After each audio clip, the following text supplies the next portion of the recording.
আজকে আমি আপনাদের সঙ্গে আলাপ করব কিডনি সিস্ট বা রেনাল সিস্ট, কিডনিতে তরল জাতীয় একটি সিস্ট হওয়া।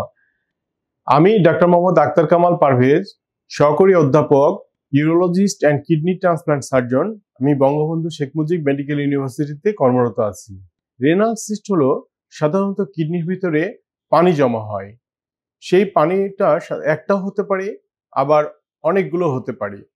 এটার কারণ কি? রেনাল সিস্টের কারণ হলো সাধারণত ম্যাক্সিমামই যেটা হয় যে অজানা কারণ, কোনো কারণ নাই। আবার দেখা যাচ্ছে যে ফ্যামিলি হিস্ট্রি বা জিনের কোনো সমস্যা হলে অনেক সময় এই রেনাল সিস্টটা হতে পারে।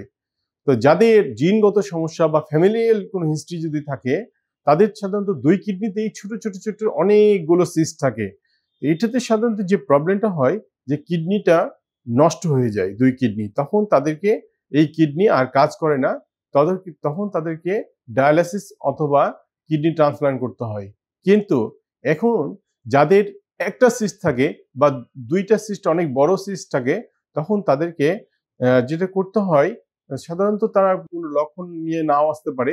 অন্য কোনো কারণে যদি পেটের আল্ট্রাসোনোগ্রাম করে, তখন দেখা যায় এই সিস্টটা দেখা যেতে পারে।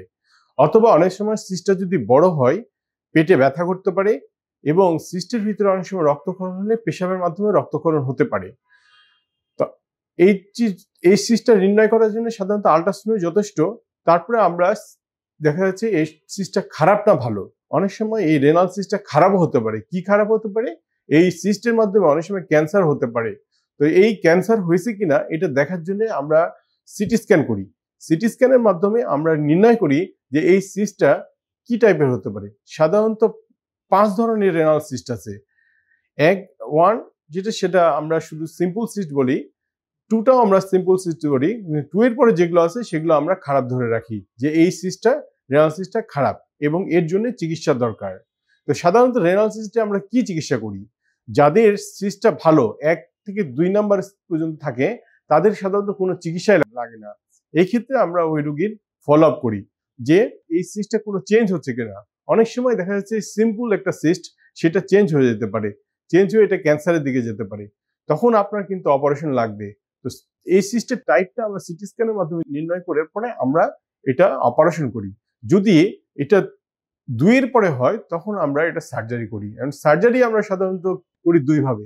একটা হলো সিম্পল, আমরা যেটা ল্যাপারোস্কোপির মাধ্যমে, সবচেয়ে আধুনিক ল্যাপারোস্কোপির মাধ্যমে এই সিস্টটা অপারেশন করা হয় এবং এটা অনেক সময় পেট কেটেও করতে হয়। যদি আমরা দেখি যে এই ক্যান্সারটা শুধু সিস্টের মধ্যে আছে, তখন আমরা হয়তো কিডনিটা রেখে দিই, কিছু অংশ ফেলে দিয়ে। যদি এই ক্যান্সারটা অনেক সময় অনেক ছড়াই যায়, তখন আমরা কিন্তু আর কিডনি রাখতে পারি না, পুরো কিডনি ফেলে দিতে হবে। না হলে পরে এটা কয়েকদিনের মধ্যে আপনার সারা শরীরে ছড়াই যেতে পারে, বেশি দিন নাও বাঁচতে পারেন। আবার অনেক সময় যদি সিস্ট অনেক বড় হয়, তো পেটে ব্যথা হয়, সেক্ষেত্রে আমরা কিন্তু এই সিস্ট অপারেশন করে দিই। তো ছোট ছোট সিস্ট হলে সাধারণত আমরা অপারেশন করি না, আমরা অবজারভেশন করি। আমরা হয়তো রোগীকে বলি 3 মাস পরে আবার একটা আল্ট্রাসোনোগ্রাম করতে, ফলো আপ করি। ফলো আপ করার পরে আমরা দেখা যায় যে কোনো চেঞ্জ, সাধারণত ম্যাক্সিমাম আপনার দেখা যাচ্ছে 100 জন রোগীর মধ্যে 90 জন লোকের এই রেনাল সিস্টের জন্য আপনার অপারেশন না করতে হতে পারে। অতএব রেনাল সিস্ট হলে আপনারা খুব বেশি চিন্তিত হবেন না।